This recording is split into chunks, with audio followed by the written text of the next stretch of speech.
Welcome to trade report video. So basically మనకు morning చెప్పాను కదా, మనకు ఒక ఇన్సైడ్ క్యాండిల్ అయితే ఫామ్ అవుతుందని. బట్ ఈ ట్రేడ్ అయితే ఇగ్నోర్ చేస్తాం. ఎందుకు ఇగ్నోర్ చేస్తామంటే ఫస్ట్ మనకి కింద సైడ్ చూసుకుంటే ఒక పెద్ద కన్సల్టేషన్ ఉంది. మార్కెట్ ఒకవేళ కింద సైడ్ బ్రేక్అవుట్ ఇచ్చి కిందకు వస్తే మార్కెట్ బౌన్స్ బ్యాక్ అయ్యే ఛాన్సెస్ ఉందన్నమాట. That is the first reason మనం ఈ ట్రేడ్ ఇగ్నోర్ చేసింది.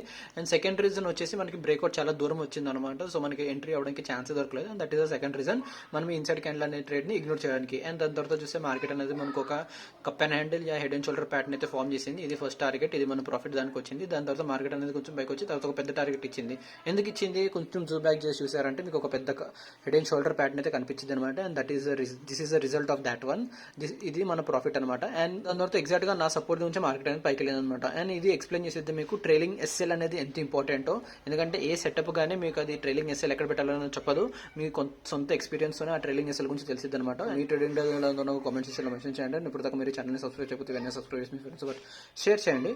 నెక్స్ట్ సెషన్ లో కలుద్దాం. Happy weekend. బై.